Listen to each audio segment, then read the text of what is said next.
Hello and welcome to the latest EnvCast episode. EnvCast is a Society for the Environment podcast, bringing you environmental professionals in conversation each month. I am Geoff Atkins, Head of Licensing, Registration and Standards at Society for the Environment. Our podcast is designed to provide insight into the lives of registered environmental professionals, featuring experts from across a wide range of sectors and disciplines. We explore what they do, why they do it, how they got to where they are now, and their future ambitions. Each guest is registered with us as a chartered environmentalist, registered environmental practitioner, or registered environmental technician via one of our professional body partners, known as our licensed members. As such, they have each been externally verified to confirm that they are committed to good practice in their environmental work. To learn more about the Society for the Environment, our environmental registrations and our licensed members, please visit SocEnv.org.uk. Today I will be in conversation with Alice Hands, FRGS CEnv MIEMA. Hello Alice. Hi Geoff, how are you? I'm good. Can I ask you some questions? Yes, please. Yes, go ahead. I'm glad you said that. So what is your current job and your role? At the moment, I work for Sir Robert McAlpine, the construction company, and I have done for just over 9 years, which has been fantastic. And currently, I am the head of ethical and sustainable procurement for, I'll call them SRM for ease.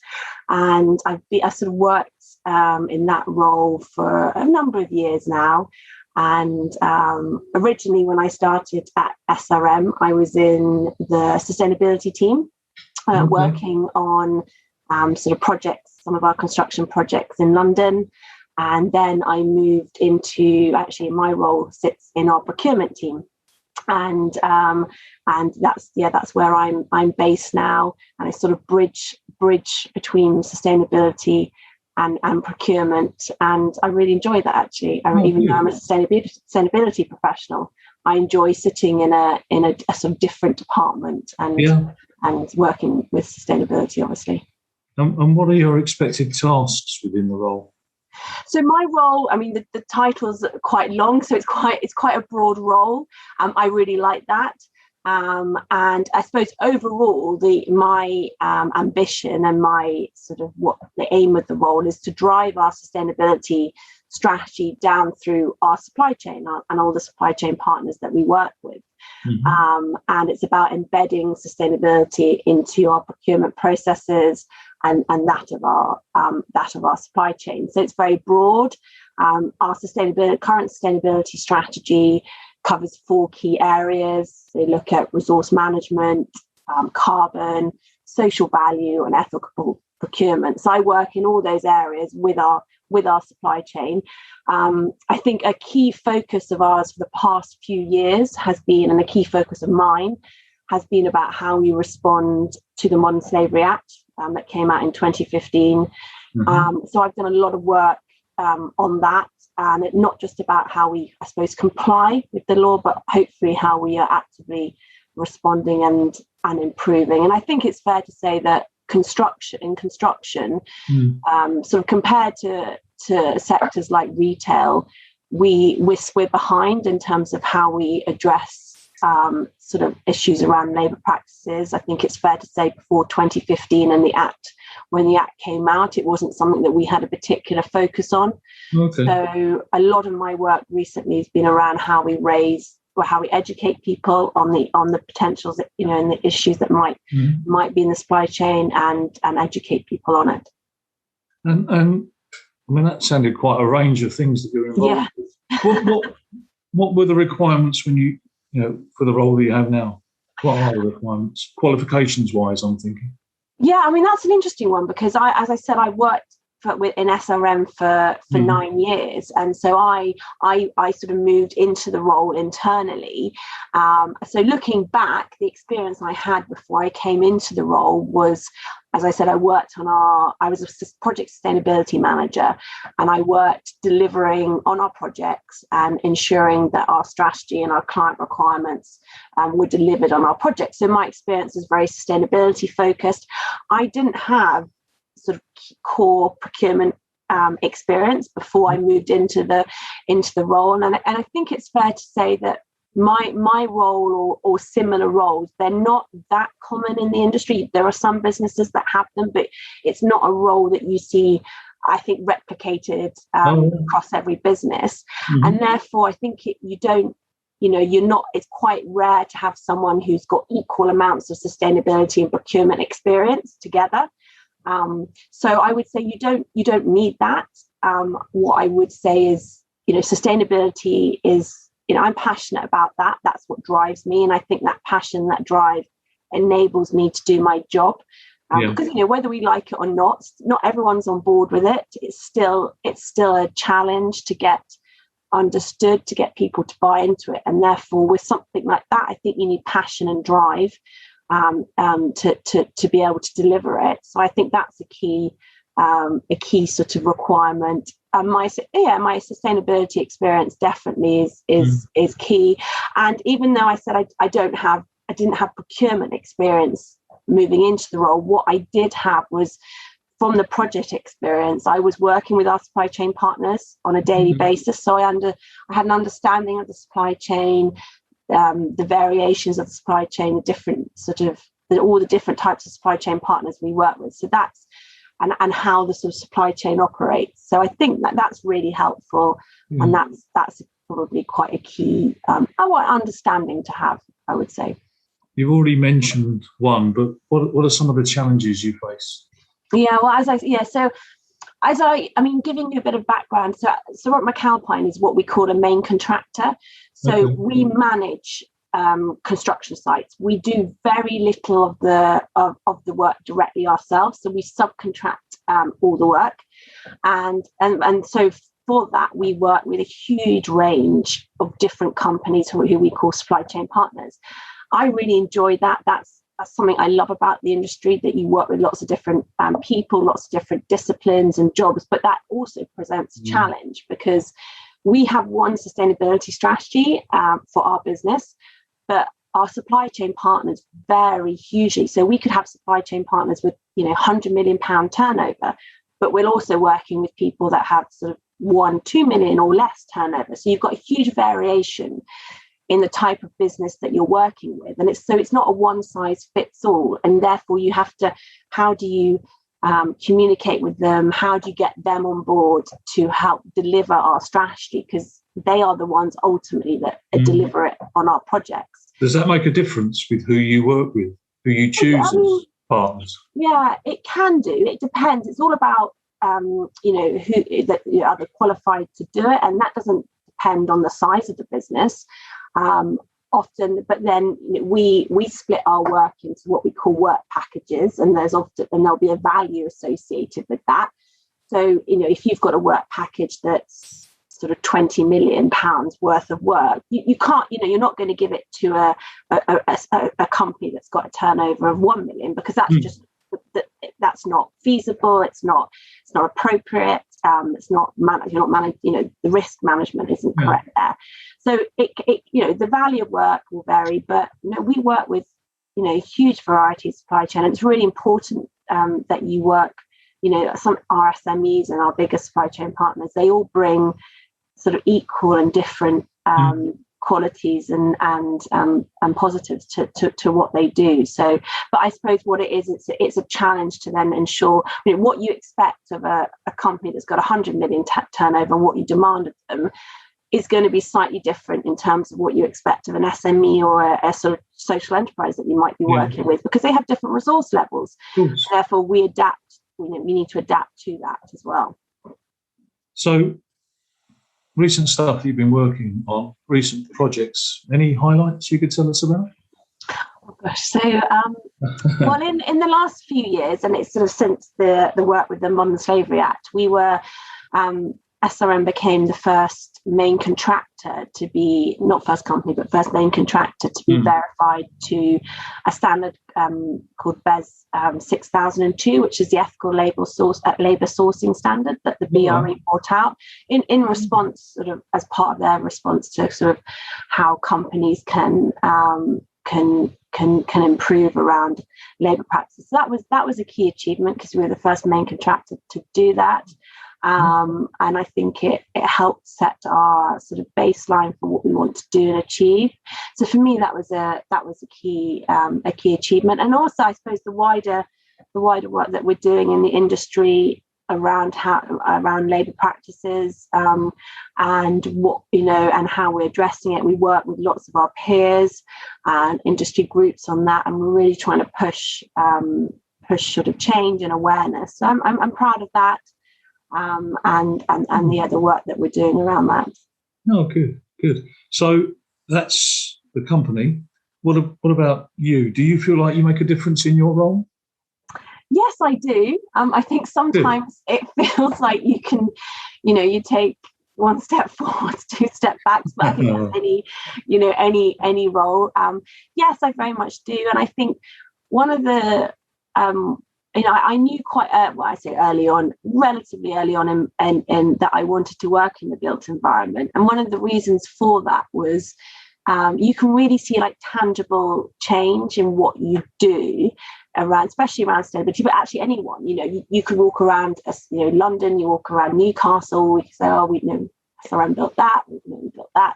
And that's really satisfying. And with that, in terms of the roles around sustainability, you can see the impact that you've had, whether it's the type of materials that you use or things like that. And so that's really satisfying. So yes, I definitely feel we have an impact. And again, especially I think if you look at our industry, it's still challenging. It's not, sustainability isn't something that every client really supports. It's not something that everyone really supports. So it's still a challenge to get some parts of the industry on board and buy into it. And then so when you do, and you have a bit of a breakthrough, that's really satisfying as well. So, and I look back, I'm still relatively, I would say, sort of early mid-career, and I've been working in the construction industry for just over 9 years. And I think I look back on the change over those 9 years.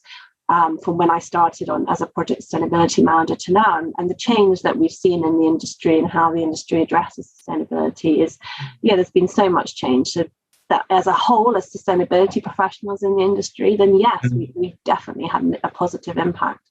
And you've played a part in that, haven't you? I hope so. Yeah. I think I have. Good. So going, you said you're early mid-career, but when did you first develop an awareness of the environment? Of the environment?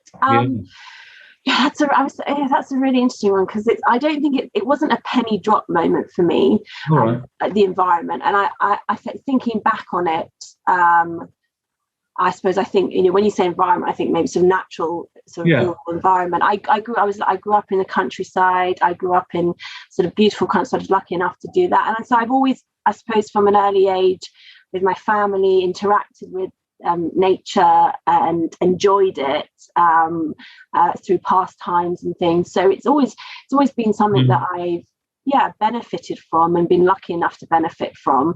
I think when you're young, and particularly as a child, you take that for granted. I look back on that now and I think, wow, I was really lucky, and you don't appreciate that when you're young, but you're a child, and so it's something that's always been there and I've interacted with and enjoyed, I think.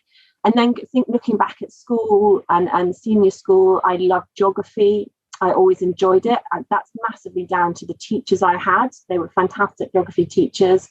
I did it through school, and then I chose to study it at university as my undergrad. So I think it's just grown over time. And again, I studied geography at Bristol, and the course was it was quite an environmental course. We looked at climate change, and that was very much when the idea of working as a career in sort of the environment and sustainability started to sort of take a hold, I think.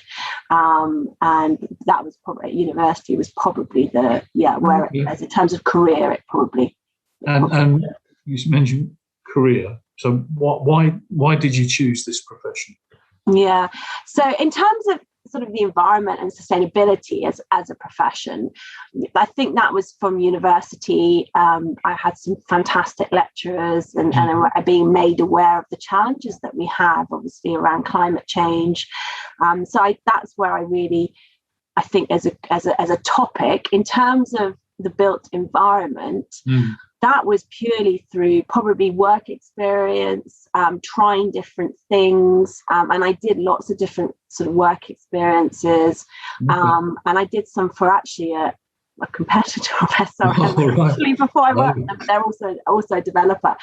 And again, that was Lend-Lease actually. And that was that through doing that experience, I really thought, right, I want to work in the built environment. And partly because, yes, you can argue construction can have some really negative and detrimental impacts on the environment, but there's huge potential in when you work in it to mitigate that and to rectify and actually to really put positive, do positive sort of construction, as you might want to call it, and make it and sort of make changes, and so that was, I think, working in an industry where, as you said, you can really see the impact that you have.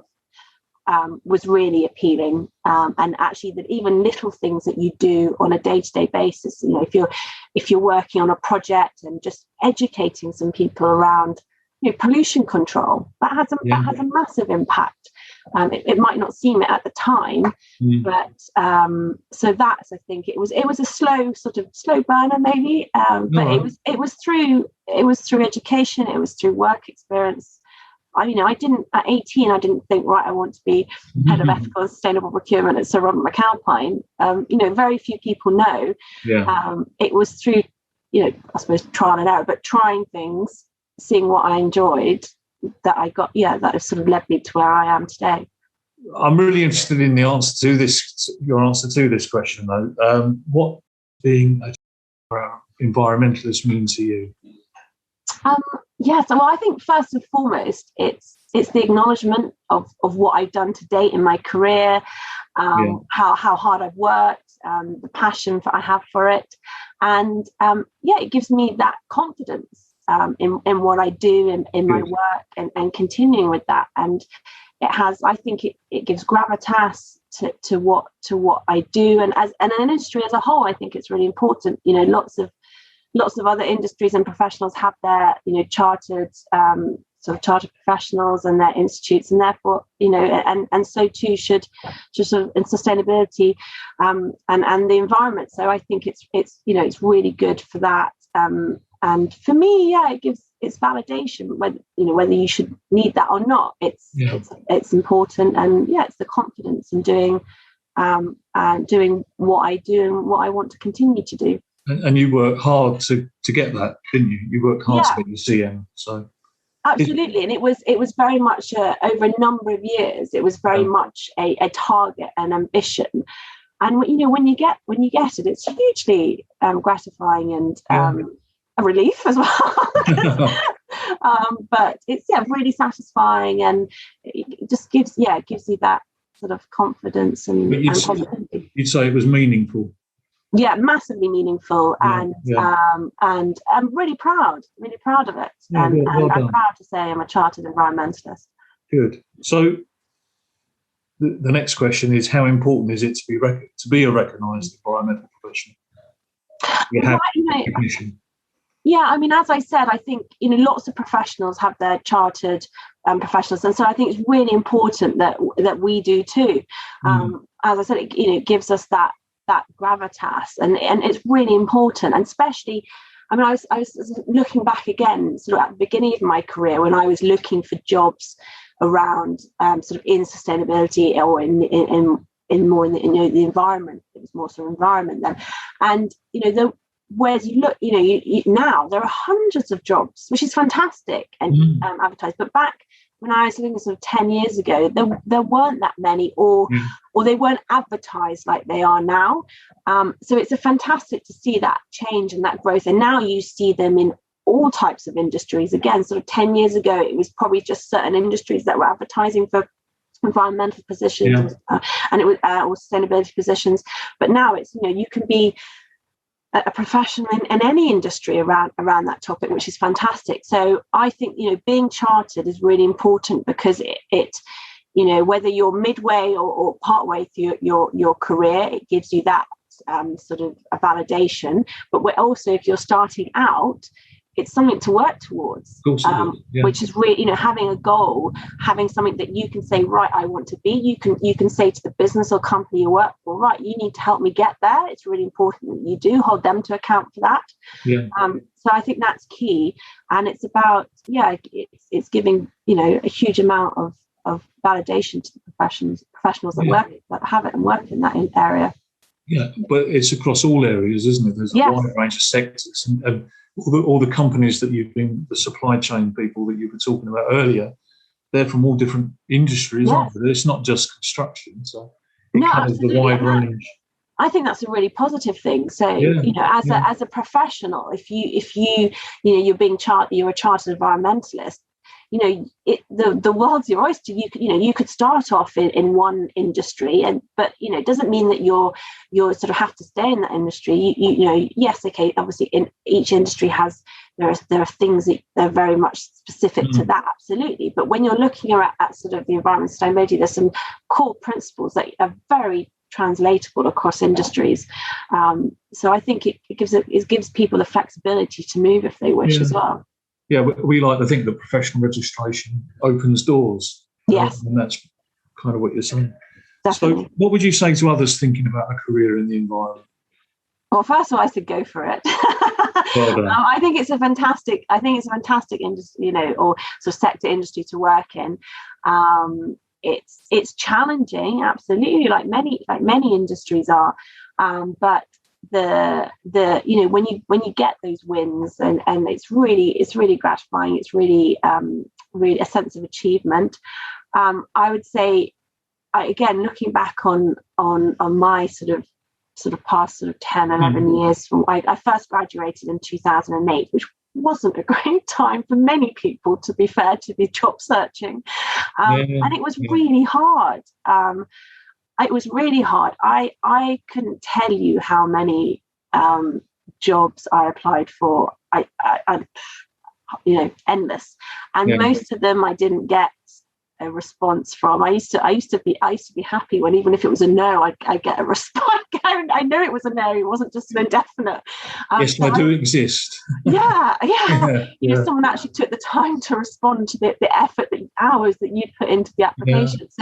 I would say just, it's easy to say, but persevere. I did lots of work experience. Again, I could do that. I did work experience that it wasn't necessarily exactly what I wanted to do, but it was in the area that I knew. So it was about building that experience in the work world in the sort of area, and that really boosted my CV. So I would say, if you're starting out, it's easy, but take opportunities at where they are.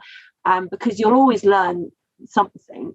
It might not be your ideal job, but you might not know what you might think you know what your ideal job is. But to be honest, a lot of the time, only through working and being in the workplace, sometimes, certainly for me, did I realize potentially what that looks like. So I'd say persevere. Again, looking back, I didn't realize this at the time, and it's still something that I have to really actively make myself do.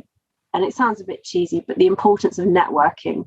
I used to think, networking, it's cringy, like, really, but it's really important, and it doesn't have to be cringy, and actually a lot of the time you are networking, you don't realize you're doing it, but build your network, whether that's professional, and build it. If you want to reach out to someone, do. What's the worst that can happen? They don't respond. Well, poor them. them, but nothing, and that's really important. So build your network, and you'll find that a lot of people are really willing to help because they've been through similar, it's taken them time to get where they are. So most people are happy to help. So I would right from the beginning start trying to build your network and contacts. Go to events if you can, virtual or in person, hopefully, which isn't happening more, and talk to people and ask lots of questions. That sounds excellent advice. Well done. So future projects and things that are going on for you, what is next for you? Well, as I said, my role is really varied, and I think there's a lot more work I need to do in the role around supply chain engagement, so, especially with our strategy, and carbon is a huge focus, as it is for a lot of people. And historically we've very much focus on what we call our scope 1 and scope 2, but scope 3 obviously for construction and for lots of businesses where the majority of your emissions are. So, it's really about engaging with our supply chain partners around that, and our wider strategy. Another big focus for us is around social value, how we really leave a positive, we leave the areas where we work, the environments in which we work, in a positive way, whether that's around skills and employment and or the natural environment. So it's really about extending. I'm one person in terms of what I do in the procurement team, and it's about how we can really extend that influence. And there's lots more work around. We, as an industry, we've really only just started looking at, the Modern Slavery Act really drove us to look at our supply chains in terms of potential exploitation. Despite what you might think about the retail industry, I know they get that they've been looking at it for sort of 20 years. I would say they're 20 years ahead of the construction industry. So we've got a lot of work to do. Our supply chains are global. They're not that transparent. And there's a lot of work and focus that we need to do around getting better transparency of our supply chains to address any potential issues and risks that sit there around the labour piece. And that's a huge piece. And that needs a lot of collective action by the industry. One business on their own can do a lot, but you need the industry pulling together, because it's essentially it's looking at our business model in the industry is subcontracting, and therefore when you subcontract, you get lots of different tiers, obviously, in your supply chain. It's our business model. We need to own that. That's how we make money, but we need to address the issues that come with that around lack of transparency and then potential labour issues, down the tiers and across the globe.